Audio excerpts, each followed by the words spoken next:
Ministers have defended plans to tighten the rules on strike ballots after unions said they would make legal strikes almost impossible. Under current rules, all that is needed for a strike is a simple majority of those that take part in a ballot. But the trade union bill would impose a minimum 50% turnout, and public sector strikes would need the backing of at least 40% of those eligible to vote. All four Labour leadership contenders have criticized the proposals. Cameron and Harriet Harman clashed over the issue at Prime Minister's questions, with the Labour leader accusing the government of attacking the right of working people to have a say on their pay and conditions. Slippery slope. But the Prime Minister said Labour's opposition showed it was utterly in hock to the trade unions. The public, he argued, were behind Conservative efforts to ensure strikes were only called as a last resort and to sort this out for working families. The trade union bill, which began its journey into law by being presented into the Commons on Wednesday, represents the biggest shake-up in the rules on industrial action in 30 years. Follow the latest developments on our Politics Live. The new laws would force unions to give employers 14 days notice of strike action and allow them to bring in agency staff to cover for striking workers. The legislation could also cut the amount of money unions have to mount campaigns, or donate to parties such as Labour, with members actively having to opt in to pay the so-called political levy, which is currently automatic unless members opt out. But proposals to ban picket lines of more than 6 people appear to have been dropped. It will be made an offence not to have a named individual supervising a picket line. The legislation also includes efforts to tackle intimidation of non-striking workers. Business Secretary Sajid Javid said, "Trade unions have a constructive role to play in representing their members' interests, but our one-nation government will balance their rights with those of working people and business. These changes are being introduced so that strikes only happen when a clear majority of those entitled to vote have done so and all other possibilities have been explored." But TUC General Secretary Frances O'Grady said the bill would make it almost impossible for workers to exercise what is their democratic right and civil liberty.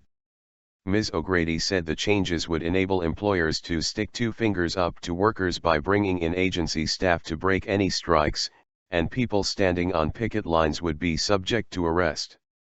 She told the BBC's Victoria Derbyshire programme it would load the dice against key public sector workers such as nurses and be poisonous for industrial relations in the UK.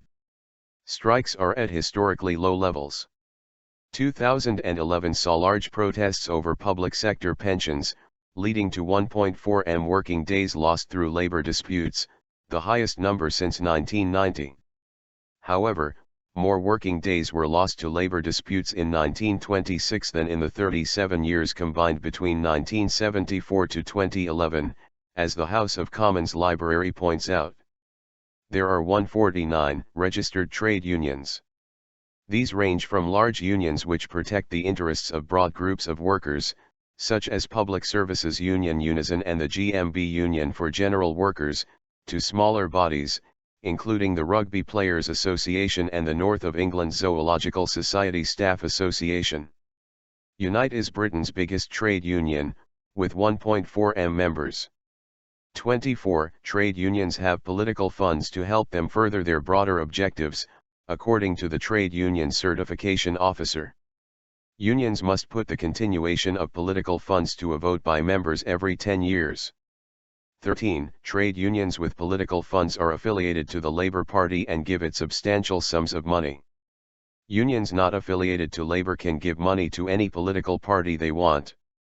In 2014, 788,000 working days were lost in the UK by people who did not work as a result of their involvement in a dispute at their workplace, according to figures from the Office for National Statistics.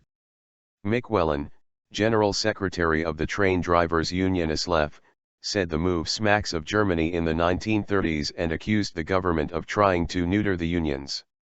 Meanwhile, Unite, UK's biggest trade union, has deleted the words "so far as may be lawful" from its constitution. General Secretary Len McCluskey said, "Unite is not going to see itself rendered toothless by passively submitting to unjust laws. If the Tories wish to put trade unionism beyond the law, then they must take the consequences. The proposals are being opposed by each of the 4 MPs bidding to replace Ed Miliband as Labour leader. Liz Kendall said the measures were a blatant political attack by the Tories and said she would reverse them if she became Prime Minister. Andy Burnham said the government was waging a campaign of demonisation against the unions, while Yvette Cooper said Labour should try to prevent the divisive and damaging measures from coming into force. Jeremy Corbyn said he would repeal what he called a naked attack on all working people if he led a Labour government. Employers' organisation the CBI backed the introduction of strike ballot thresholds.